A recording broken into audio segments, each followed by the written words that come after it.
Сануу залуусаа өнөөдөр Викингс сургуулийн 4-р бүлгийг дуусгахаар шийдлээ. Өмнөх хэсэгт Бьорн Харалд хаан нар газар дундын тэнгисийн зүг шинэ аян дайнд гарсан. Харин Рагнар маань өөрийнхөө Ясгүй Айврыг дагуулan Английн зүг хөдөлж хөлгөн далайн шуурганд өртөн живж уугаар төгссөн. Далайн шуурганд өртөж завин живсэн ч Рагнар Айвар хоёр нэг муу юм амьд гарч чаджээ. Бас тэтгэврийнхнээс хэдэн амьд гарсан байна. Одоо яах ёстой вэ? Шийдвэрээ гаргах гээд нөгөө хэд нь уурлаад байна бас. Эгээтэл харуулуудад баригдалгүй нэг юм явган нүцгэн хольж гэлдэрсээр сүүлдээ бүр Айврыг өргөж явах боллоо. Тэднийг эрэгдэр буусныг нь хунтааж айтайлбул мэдэж явлаа. Бьорн харин Роллогийн байгаа Франкийн эрэгт тулж иржээ. Тэднийг шууд л эргийн харуулууд угтаж ав. Бьорныг харсан Ролло инээж байна. Бьорн Флоки хоёр Роллотой ирж уулзав. Ролло Гесле хоёр 3 хүүхэдтэй болоод амжжээ. Яах гэж ирснийг чинь мэдмээр байна гэхэд Бьорн газар дундын тэнгис рүү зорж байна. Танаа эргээр аюулгүй явж өнгөрмөр байна гэхэд Зевскийг нь хурааж аваад цамхагт хорхоор боллоо. Рагнар хүү Айвартаа хандаж цэргүүд аль хэдийн биднийг энд ирснийг мэдсэн байх. Тиймээс халдан довтлогч гэж үзнэ. Бид энэ хүмүүстэй хамт аяллаа үргэлжлүүлэх боломжгүй. Чи бид хоёр хоёулахнаа явна. Хөгшин ир, хөлгүү залуу хоёр гээд бусдыгаа унтаж байхад нь хоолойг нь хэрчив.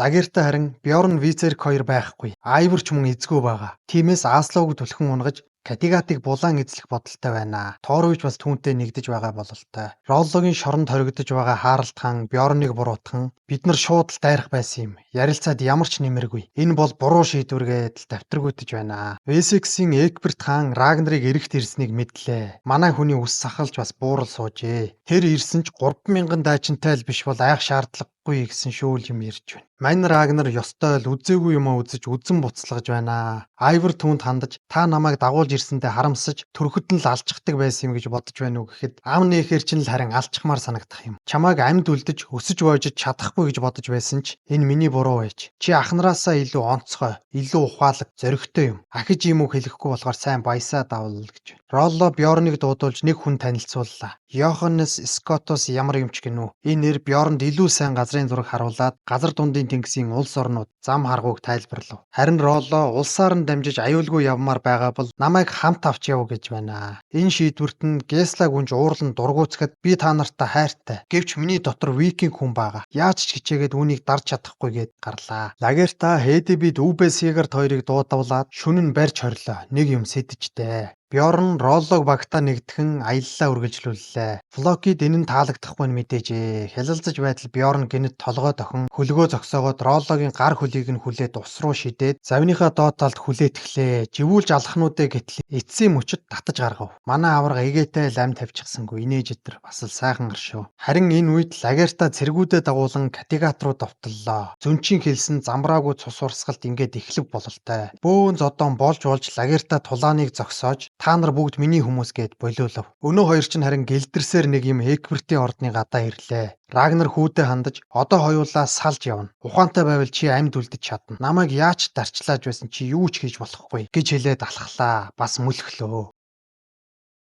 Ялалт байгуулсан Лагерта дээр Аслав хатан ирэхэд чи нөхөр амьдрал аз жаргалыг минь булаасан шулам гэж хэлв. Аслов хариуд нь юу ч болсон Рагнар үхсэн. Би түүнийг зүүдэлсэн. Харин би хувь тавилангаа биелүүлж олон хүү төрүүлсэн. Одоо би буцаад явна. Намайг аюулгүй буцаа. Тэгвэл хөвгүүд минь чамаас өшөө авахгүй гэж хэлэхэд Лагерта түүнийг зүгээр явуулсангүй. Харваж аллаа. Весексийн цэргүүд Рагнарыг хот руу оруулж ирэхэд хунтаж айтайлбал тосож аваад баривчлахыг тушаа нэвширтлэн зодлоо. Загсныхан дагуу Айвар юу ч хийлгүй дэмийл харж зогсов. Манай хүнийг дөнгөлөөд ирчүүд чинь хаана байна гэж асуулаа.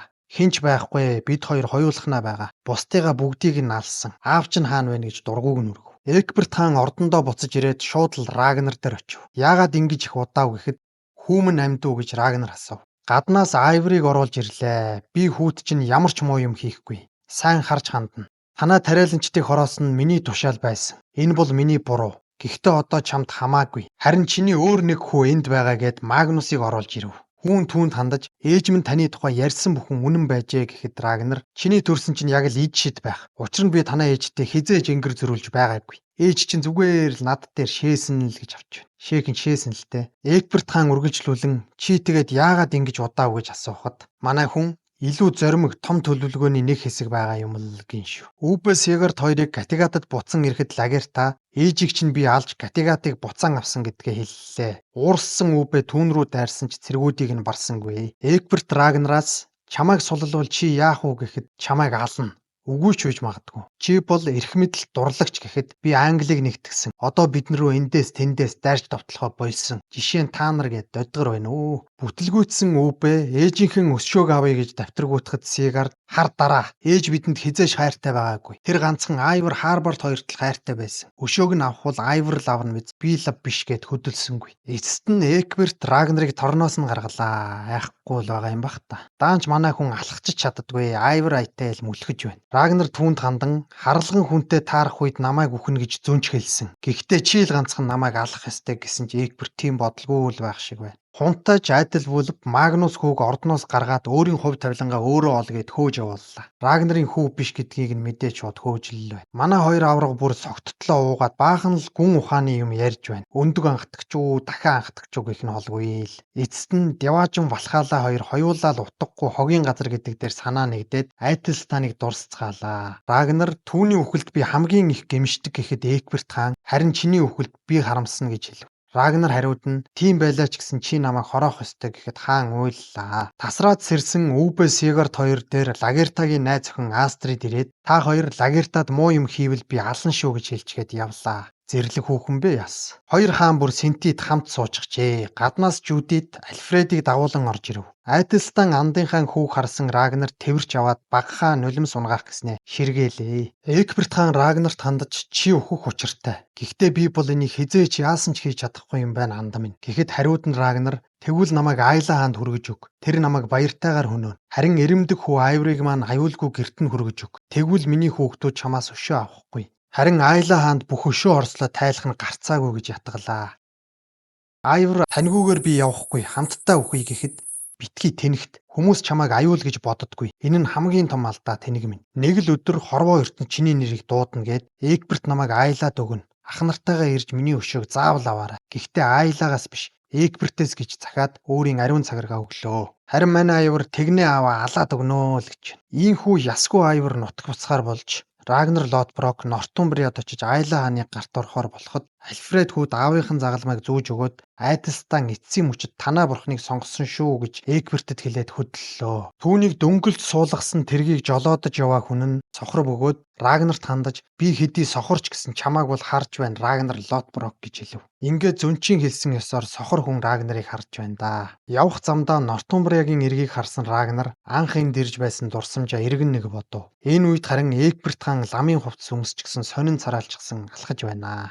Рагнарыг суулгасан цуваа эцэст нь нэг юм Айла дээр ирлээ. Уурт Айла чамайг ингэж ирэх өдрийг харуулсан бурхандаа талархая. Чи одоо ард түмэнд минь учруулсан зовлонгоо амсна гэд манай хүнийг шүнжин томлов. Өглөө нь Рагнарыг чирч гаргаад баахан зодов. Айла хаан өршөөлгүйгээд халуун төмрөөр хайрч тухыг нь хутгаар зүсгэд манай Рагнар сая л хариулв. Хөгшин бодонг ингэж дарчилсныг мэдээд бяцхан тороонд нь яаж хилэгнэх болдоо гэхийг сонссон Айлагийн цараа хачин болов. Харин манай хүн өнгөрсөн үе Айдалстаныг хайрт Лагертаага ах トゥ нарыгаа бодсоор сүүлийн шөнө өнгөрөөлөө. Өглөө нь олон хүмүүс ирж номлол унших ба тэдний дотор Экберт хаан багтжээ. Рагнарын үгийг сонсож үхтлээ айсан Айла хаан бурханд залбирч Рагнарын хөвгүүдийн аюулаас гítэлгэхийг гуйлаа. Эцэст нь Рагнар Один намайг тосож явна. Тэр надтай хамт найрлахаар Валхаалаад хүлээж байгаа. Тиймээс би үхлээс айхгүй. Харамсах зүйл огтгүй гэж хашгирахад могоогоор дүүрсэн нүхэнд унгааж хороолоо.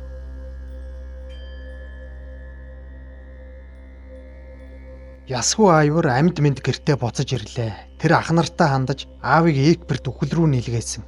Одоо тэр Одинтэй хамт байгаа байх гэхэд нөгөө хоёр нь ч бас ээжийг Лагерта хөнөөж Катигатад эзэн суусан гэдгийг хэлснээр Айворын уур хилэн дүрлцэх шиг болов. Лагерта Рагнарт юу тохиолдсон бол гэдэгт санаа нь их зовж байхад Весекст байгаа Экберт хаан түүний хөвгүүд биднээс биш Айла хаанаас өшөө аавна. Бид тохиролцсон гэхэд хунтаж айдал бүлэв. Огт өөр бодолтой байлаа. Бид бэлтгэлтэй байх хэрэгтэй. Тэд бол викинг гээд цэрэг айрмаа бүрдүүлж улс гүрнээ хамгаалахаар боллоо. Катигатын бүх хүн Лагертаг хүлээн зөвшөөрчээ. Шинэ удирдагч болох Лагерта хүмүүст хандаж өргөжин тэлж буй Катигатыг хамгаалахын тулд хан хэрэм хашаа хороо босгох гэд ярьж байхад нь ясгүй Айвор мүлхэн орж ирээд чамаас би шудраг ёс нэхэж байна. Чи өчүүхэн ч өрөвдөхгүй ээжийг минь хөнөөсөн. Тиймээс би чамайг халс тулаанд дуудаж байна гэхэд эрэмдэг чамайг хөнөөмөргүй байна гэд зөвшөөрсөнгүй. Харин хариуд нь Айвор чи хизээ нэгэн цагт миний гарт үхнэ. Энэ бол чиний хувь тавилан гэв. Дийлдэшгүй Бьорн ба түүний нөхөд хаана яваагаач мэдхээргүй төөрчээ. Харалт хаан Хаалбатан хоёр ахаад л Бьорнд эргэлзэж эхлэв. Нэг л өдөр Бьорныг түлхэж унгана. Бурхад дохио илгээх өдөр хөдөлнөлөө гэж байна. Удаан хугацаагаар тэнэж явсан викингчүүд эцэст нь нэг юм Испаний их газар бараадлаа. Хэргийн дагуух нэгэн хотод дайрч ороод ээлж түүвэнэ хийлээ. Дүрмийн дагуу алхахыг нь алж, дээрэмдхийг нь дээрэмдэн, Ролло сая л нэг викинг хүн гэдгээ мэдрэх шиг бөөн баяр хөөрөл болж байна. Флоки ганцаараа шилэрч яваад нэгэн хаалга онгойлгон баахан хүмүүс Аллах Акбар гэд мөргөл хийж байхад нь ороод явчих. Араас нь Харалт хаан тэргүүтнүүд орж ирээд хядлах хийх гэсэн ч Флоки энэ газар талаа биш шүү гэд болиулав. Нөхдүүд аллах хядалгаа хийж дуусаад бүсгүйчүүдийг нь барьцаалав. Энэ нэг хүүхэнтэй мань хүн харин хурган контактлаад авах шиг л боллоо. Хелга нэг өнчин охиныг дагуулan ирээд үрчилж авна гэхэд Флоки эрс эсэргүүцсэн ч тусыг ис олов. Нойр нь хүлжсэн Лагерта ямар нэгэн юм сонсоод явж очтол Рагнар зогсож байгаад гэнэт алга болчих. Зөнчтөр очоод болсон зүйлийг хэлэхэд би ч бас харсан. Зурус үзэгдээд өнгөрсөн. Тэр баяр хөөртэйгээр Валхалаа руу явж байсан гэв. Лагерта үргэлжлүүлэн тэрний хөвгүүдийн гарт би амиа алдах уу гэхэд тийм ээ гэж хариуллаа. Ямар ч викинг хүн өмнө нь хөл тавьж байгаагүй шинэ газарт ирсэндээ баярлан зогсох. Нөхдүүдийн хажуугаар Хэрэний сүрэг нисэлдэн өнгөрөхөд Бьорн Вицерк хоёрын чихэнд эцгийнхэн дуу хоолой сонсогдов. Хөгшин бодонг тарчлан шаналсныг мэдээд бяцхан тооройнууд яаж хилэгнэх бол. Өшөө хорсолдоо автсан Айвар сэлэм урлаж Үбэ Сигард хоёр мөн хамт байх үед Хэрэний сүрэг нисэлдэн Катигатад өрөөснүүдтэй хүн хурж ирээд аав чинь үхсэн могоон идэж болоод цэвх үйдэн газар дор хэвтэж байгаа гэж хэлв. Ийхүү Рагнарын хөвгүүд бүгдээрээ эцгийгээ нас барсныг олж мэдлээ. Эцгийнхээ өшөөг авахын тулд Айвар Сигард хоёр жоохон хүүхэд аятай хутга булаацалдан хоорондоо муудалцах үед Үбэ очиж салгаад Бьорн ч бас энэ тухай мэдсэн байх учиртай. Удахгүй ирнэ гэж найдаж байна. Тэр болтол юу хийгээ шийдэх хэрэгтэй гэв. Айлагаас бас Экбертээс ч өшөө авах хэрэгтэй. Энэ бол аавын захаас гэж Айвар хэлээд асар том өмнө нь хизээж байгаагүй нүсэр айран бүрдүүлээ. Иргэн тойрны хаадууд ирлүүдтэй холбоо тогтоож эцгийнхээ нэрийн өмнөөс Одины нэрийн өмнөөс энэ ертөнцийн бүх улс гүрэнтэй дайн зарлаа л гэж байна. Рагнарын үхлийг мэдсэн Бьорн ч бас хөлгийнхөө жолоог эргүүлэн татлаа. Ролло тандаж аавын төлөө би таны ихч бас алхаас өөр аргагүй шүү л гэж байна. Үбэ Лагерта дээр ирээд хүчээ нэгтгэе. Рагнарын өшөөг авъя гэхэд Лагерта би Катигатыг хамгаалах ёстой гэж зөвшөөрсөнгүй. Айвар зэвсгээ хийсээр л Сегард орж ирэх үед ямар хүү гэхээр ихэнхээ өшөөг авъя гэж боддгоо байна. Ээж чинь чамд яаж ханддаг байсан ямар хамаатай юм гэхэд чи бол ээжийн эрх хүү. Хөхөө хөхөж чадахгүй болсондоо гомдоод байгаа юм уу гэж уурыг нь хүргээд алуулчихаа шахав. Жюдит өөрийн аав Айла хаан дээр очин Рагнарын хөвгүүдийн анхааруулгыг хүргэн бэлтгэлтэй байх хэрэгтэй гэхэд эцэг эх хоёр нь хадам эцэгтэйгээ завхаардаг барьдаг гэд баахан доромжллоо. Бьорн тэргүүтээ аялагчид Франкд буцаж ирлээ. Ролло нөхөддөө хандаж хэрвээ хүсвэл надтай хамт энд үлдэж болно шүү. Франкийн нутаг бол бидний нэг хэсэг гэхэд Флоки, Ролло минь чи бидний нэг хэсэг байхаа болоод удаж байна. Уруугч хүн өөрчлөгддөггүй юм гэж хэлээд үдлээ. Гэртээ буцаж ирсэн Роллог эхнэр нь жуур уцаартай угтаж авлаа. Экберт хаан харин Альфредийг хаан ширээнд бэлдэж байгаа бололтой. Хаан хүн ямар байх тухай эрдэм мэдлэг сэлэм анжис хоёроос ч илүү хүчтэй гэдгийг сургаж байна. Эхний холбоотон Катигатад хүрэлцэн ирлээ. Үбэ Айвар хоёр Лагертаг хөнөөх тал дээр санал нэгдэн эртхэн тусмаа үлзийтэй л гэж байна. Ирсэн холбоотнууд Үбэгийн нэрийг сонсоод хүндлэл үзүүллээ. Айврыг хараад дооглон инээлтэх үед энэ бол миний дүү гэдгийг сонсоод бас л айдас хүйдэс болов. Лагерта Үбэ дээр ирээд чи аавынхаа залуу настай усны тусал шиг адилхан болж гэж хэлээд сэтгэлийнх нуцыг дон хийлгэлээ. Айвар Үбэ хоёр одоо л хөдлөх гэж байх шиг байна. Их танхимд найр наадам хөл хөдөлгөөн болж байх үед Үбэгийн холбоотнууд Лагертагийн хамгаалагчдад хутга тулган зогсоогоод Үбэ Айвар хоёр Лагерта руу дөхөж ирээд хоёр талаас нь довтлох гэж байхад хаалга өшөглөн Бьорн орж ирв. Та нар өшөө авах гэж байгаа чинь зөв өө. Би ч гэсэн тэгэх байсан. Гэхдээ бид одоо эцгийнхээ өшөөг авах хэрэгтэй гэсэн учраас Үбэ Айвар хоёр зэвсгээ хаяад гарлаа. Харалт хаан Хаалбатан хоёр ч бас 10 хударгаар Катигатыг мэдлэлтэй авах хурган яриа өрнүүлж л байна. Тэдэнтэй бас нэг сорвин нүртэй нөхөр нэгджээ. Хвицерк ах нартайгаа уулзлаа. Үбэ харин нөгөө дундын мөсгөөтэйгээ гэрлэхээр шийджээ. Өшөө авах тал дээр Хвицерк Сегарттай ижил бодолтой байх ба Лагертаг хөнөөхгүй. Эцгийнхээ өшөөг авах үед тэр Катигатыг харж байг. Ирээд өшөөгөө аавна. Бьорныг ч бас хөнөөн л гэж байна. Аянаас буцаж ирсэн Бьорн ч бас эхнэртэйгээ хил ам хэрүүл тэмцэл болоод гарав. Тэгснэ Астрид дээр явж очиод ийм зүйл боллоо. Энэ хүүхэн ч уг нь ээжийнх нь найз охин мэт. Ясгүй Айвар Флокигийн гэрт очиод би ухаан суусан шүү. Өндөр туранхай майх үлдээ өвгөмнө гэд тэрвэрлдэж инээж хөхрөөд сүйд боллоо. Флоки тандаж танаар хийлгэх юм байна. Бид Англи руу дайрах гэж байна. Дайны талбар дээр мөлхөөд байлтай биш гэхэд би нэг зүйл оролдоод үзье даа л гэж. Уран гарт Флоки Айворыг хөлттэй болгожээ. Викингчүүдийн их айрам Английн зүг хөдлөх тун ойртжээ. Швед, Дани, Норвег гэдэл газар газраас л дайчид Рагнарын өшөөг авахар цуглжээ. Айвор их айрмыг удирдах хүсэлтэй байлаа. Харин бусд нь Бьорн удирдах ёстой гэсэн бодолтой л байна. Харалт хааны сэтгэлдээ бүсгүйнч бас энд ирж манай хүнийг харин тоодоггүй нөхөрт гарчгаж. Хааныг тоогоогүй байж ийрэл цолтонтой гэрэлсэн байгаад нь Харалт уурлаад бүсгүйг эгээтэй л хөнөөчихсөнгүй. Үүбэ уг нь энэ эмэгтэйтэй хормоо хийж байна. Тэгсэн хэрнээ вицер гайхтар дотно байх юм. Үүбэ тэр хоёрт хандан бид бол викингчүүд. Та хоёр хамаагүй би хардахгүй л гэж байна. Юу ч гэсэн үг юм. Аян замаа даатхан бурхтад тахил болгон энэ залууг өргөөд их айрам аянд гарахад бэлэн боллоо. Бьорн дүүнартаа хандаж би айрмыг удирдна. Бүх шийдвэрийг би гаргана. Та нарын хинчин ч биш. Тэгж чадвал ялалт биднийх болно гэж хэлээд аян дайндаа мордлоо. Айла хааныг бурхандаа залбирч байгаад цэрэг нь орж ирээд викингчүүдийн их айрам иргэдээр нь газарцсныг дуулгалаа. Айдал вүлфж бас эцэгтэй энэ мэдээг дуулган тэд бол Рагнар Лотброкийн өшөөг авахар ирсэн их айрам. Энэ бол таны бас миний буруу. Мэдээж би танд уурлаж байна. Та бүх ашиг сонирхолдоо намайг ашигласан. Миний эхнэрийг нууц амаргаа болгосон. Бас бутаж хүүхдийг нь үрчилж авч намайг доромжилсан. Одоо та хааны шинжгүй зориг зөрөхгүй болж гэхэд Эгберт хаан тийм учраас л би чамайг бүх айрмын удирдагчаар томилсон. Би чамд итгэдэг учраас л үргэлж ашиглаж ирсэн гэж хариулв. Унтаж Айтал бүл бүргэлжлүүлэн та Айталстан хайртай байсан. Рагнарт бүр миний эхнэрт ч хайртай. Харин надад хайртай бол одоо хэлээч гэд уйлахад хаан юу ч дуугарч чадсан. Айла хаан харин нилээн бэлтгэлтэй байжээ. Хурган айран бүрдүүлчгээд викингчүүдийг угтаж аваад тийм ч олуулаа биш юм байна. Сүрдээд байх шаардлага алга гэж бардамнахад хаа сайгүй манайхны ирчүүд гарч ирэн хэлэх үггүй болголоо. Бурхан ч туслаж чадхааргүй болжээ.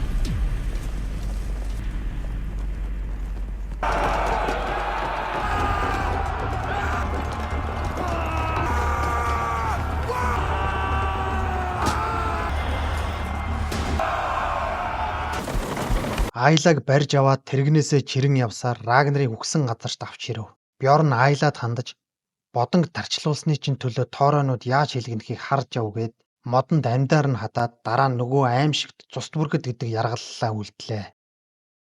Викингчүүдийн хүн хүчний тоог Айла хааны үхэлтэй сонссон Эгберт хааны хүү Айдал бүлэг өөрийн шийдвэрээр тулалдана. Надад битгий саад бол гэж хэлээд тулаанд бэлтгэхэр боллоо. Эгберт хаан харин Жүүдэтэд хандаж одоо эр нөхөртөө буцаж очив. Би хөгшөрлөө нөхрийнхөө нөмөр нүүлгийг дагч гэж баг шиг. Викингчүүд Эгберт хааны нутагт аль хэдийн хөл тавьжээ. Айвор бусадтай хандаж эд нарыг алах үнэхээр амархан юм байна. Арчааг бол сул дорой юм гэхэд Бьорн үгүй дээ бид Весиксийн цэргүүдтэй тулаагүй байна. Тэд өөр шүү л гэж. Яг хэлсэн ёсоор нь хунтааж Айдал бүлэв Мерсия Весиксийн нэгдсэн хүчийг удирдан тулалтахаар цэргүүдэд зэгчээ. Умардынхан эцгийг минь хөнөөхөөр ирнэ гэдгийг би мэдэж байсан. Тиймээс амдан хөдлөе. Бидний ирээдүйд тэнд байгаа гэж хэлээд хөдлөх болов. Энэ үед Катигат руу ч бас халдлага болов. Нөгөө Харалт хаантай сүжрээд байсан сорвин нүрт Лагертаг унахаар иржээ. Гэсэн ч Лагерта аль хэдийн бэлтгэлтэй байж сорвин нүртийг амьдаар нь барьж аваад Катигатыг хамгаалж чадсан ч Бьорны эхнэр Торби ам үрэгдэжээ. Энэ үмэнийг зохион байгуулсан Харалт хаан хүнийх болсон шаргал үст бүсгүй дээрээ очиод чамайг би уужилж байна гэж хэлснээр нөхрийг нь сүгтээд алчгаж байна. Лагерта барьж авсан сорвин нүртээ эрүүдэн шүүж хэн явуулсныг нь асуухад хэлсэнгүй. Гэвч эхнэрийг нь барьж авч ирээд дарамтлахад миний ард ганган гизэгт Харалт хаан бий гэж үннээ хэллээ. Айвор бусадтай хандаж тэд бидний арга барилыг сайн мэднэ. Тиймээс бид тулааны талбарыг шинжиж арга барилаа өөрчлөх ёстой гэж ятгсан тул Бьорн зөвшөөрч хамт явахаар боллоо. Шаргал үст бүсгүй Харалт хаан дээр ирээд миний буруу байж таныг сонгох ёстой байсан инээдрээ гэж хуураад яг алах гэж байхад нь хаалбатан амжиж ирж ахынхаа аминд орлоо. Энэ Харалт бас тэгж угаад толгой юутайгаар байна шүү. Унтаж Айтал бүлбийн эсрэг викингчүүд гэсэн тулаан эхлэхэд бэлэн болжээ. Манайхан хоёр тишээс салан ухрахад Айтал бүлбэж бас цэргээ салган араас нь даав. Айврын гаргасан санаа бололтой нөхдүүдийг ёстой тэнэгтүүлж өгч байна дөө. Тулалдах гэхээр л буцаж зүхтаа. Энд тэндээс нь гарч ирж харваад л эцэст нь нэг юм Айтал бүлб өөрөөр сэтгэж бид эдэнтэй хөөцөлдөхийн оронд завь орхисон газар руу н очиж тэрийг нь сүйтгийгээд яваад өглөө. Үүнийг нь харсан Флоки өө мө зэрэмдэг нохон гүлэг чи эндүүрээгүй байжээ гэд инээлтлээ. Үүнийг нь Айвор мэдэж байсан бололтой. Айтал бүлбийг завь руу нь явж байхад викингчүүд занганд орвол.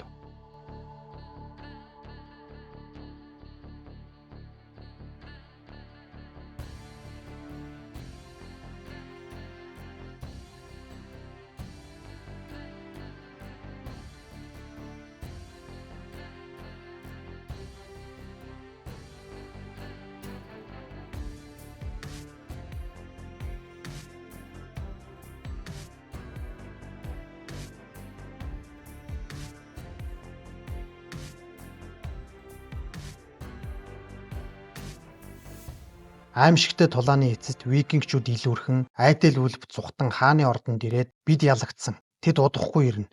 Тиймээс хурдан зүхтыг ихэд Эгберт хаан үгүй би эндээ үлдэнэ. Энэ бол миний бас бурхны хүсэлгээд өөрийн хаан ширээгээ хүү айдэл үлбтэй шилжүүлэн өг.